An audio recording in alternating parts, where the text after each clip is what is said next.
We got another call we want to get to real quick. Is it Vo or Voe? Yeah.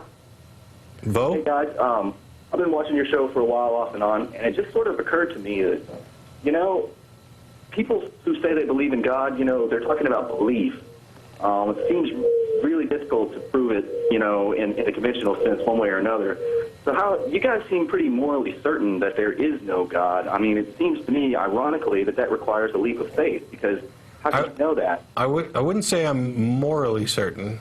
Well, and I never claim more like where you're coming from. And I never claim absolute. We're not the ones defining a God and claiming that it doesn't exist. We're responding to claims that a God does exist.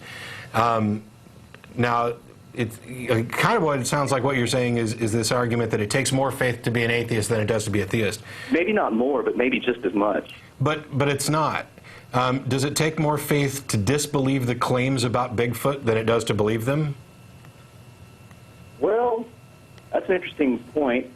But, I mean, even with Bigfoot, like, well, okay, I don't want to compare God to Bigfoot. Well, okay, but in general, faith is...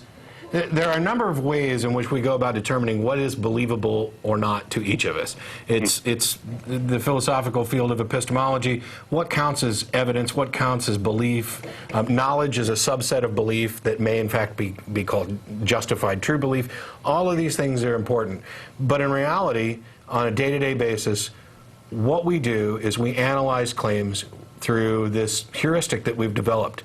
That helps us determine whether or not a claim is likely to be true. We're not making claims about absolute truth. And when I hear claims about the existence of a God, even claims that I used to believe, I now find that there's insufficient evidence to justify those claims. Doesn't mean that I believe that they're absolutely untrue. Some of them I do because they're logically inconsistent. Are you saying that you believe there's no God, whereas Christians or other religious people believe there is a God? Well, see, that's the thing. For me, in atheism in general, is a lack of belief in a God. If the question is, do you believe a God exists? If you say yes, you're a theist. Anything else, including I don't know, you're an atheist. Yeah, I thought if you said I don't know, that meant agnostic. No. Agnosticism and atheism aren't mutually exclusive, because agnosticism and Gnosticism go to what you know, and theism and atheism go to what you believe. There are subsets. So you could be an agnostic atheist, somebody who doesn't claim to know whether or not there is a God but doesn't believe. Or you could be a Gnostic theist, somebody who doesn't believe that there's a God and they also claim that they know that there's no God. Under those definitions, I'm an agnostic atheist. Under a slightly different set of definitions, there's weak atheism and strong atheism. I tend to reject all these because they clutter up the issue. The simplest thing is, I don't believe that any of the claims about the existence of a God have met their burden of proof sufficient to make me believe them. I also, on a side note, and this isn't all atheists, happen to believe that there is in fact no God.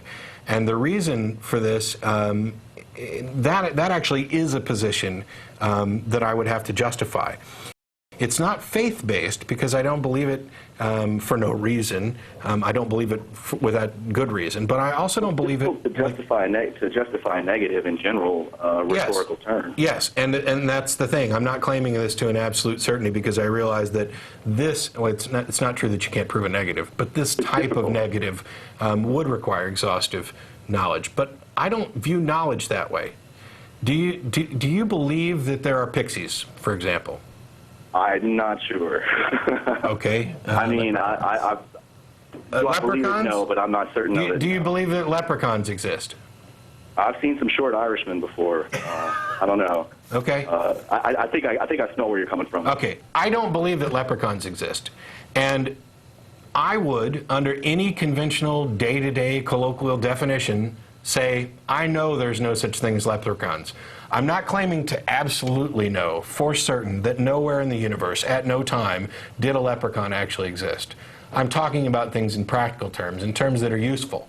So it's fair for me, in the context that it's fair for me to say I know there's no such thing as leprechauns, I can say I know there's no such thing as a God. But that kind of knowledge isn't what most religious folks are talking about when they say they know.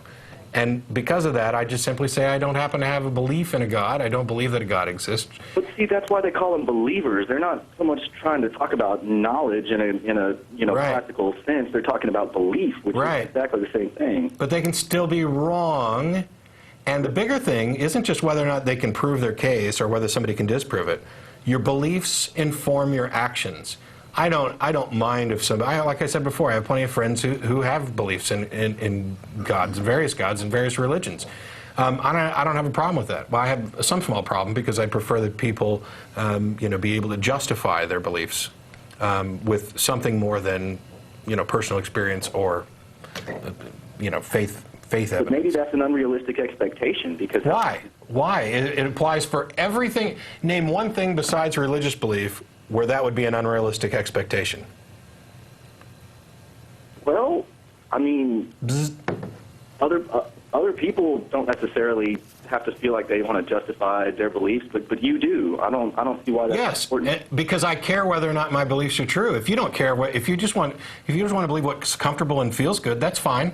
But I happen to care about whether or not my beliefs are true. That's the difference. But how I'm not saying you specifically. ascertain that according to what criteria? According to the criteria that is most useful in determining fact from fantasy, evidence and argument. Subjective. It all sounds pretty subjective. No, it's not. It's not simple. I mean, do you? What's a good example from science? The orbit of Pluto, which Jeff D has used before. That's a good example. It takes, 200 and some odd years for Pluto to orbit, but we haven't even known about its existence for that long.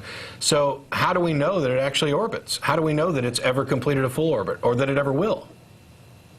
We don't know. So you can know that, But we have the math, and we have the science and the evidence that confirms this former planet is conforming to the laws of gravity, the laws of physics that govern the universe, that are consistently reliable. It's not like science stops working on occasion. There's a reason why there's no documentation for a miracle, because these are violations of natural laws, and they just don't happen. There are things that we may not have a good explanation for right away, but nothing has turned physics on its head. Well, that's all very interesting, but I don't see the direct equivalency between physics and theology. You know why? Because one's real and one's not. One involves what we call knowledge, and one involves what we call belief, which aren't exactly the same thing. Okay. Do you think beliefs matter? I would hope so. I mean, if your beliefs inform your actions, wouldn't you want to know, to the best that you possibly could, we can't know everything, that your beliefs are true or likely true? Wouldn't you want to get rid of as many false beliefs as possible? Not necessarily. I mean, you get to learn about things even if you don't necessarily agree with them. I didn't say learn about them. I said believe. I can learn about all kinds of religions. I'm not quite sure what you meant by that. I spent a great amount of time learning about all kinds of religions. I said beliefs. Wouldn't you want to have as many true beliefs and as few false beliefs as possible? Ideally, yeah, but how would you know? It seems like a kind of a... That's the question. Mission. That's the question. How do you go about determining whether or not your beliefs are likely to be true or likely to be false? But see, who are we to assign likelihood to beliefs? It just Who else could? You don't think that we have any reliable method for distinguishing fact from fantasy? Nothing that's concrete. So why do we lock people up in insane asylums? That's a very good question. You don't think that there's good justification for that? In some cases, yeah, and in other cases, no. Well, I get rid of this notion of certainty. Get rid of this notion of absolute certainty. We're talking about practical knowledge. Absolute certainty is a red herring.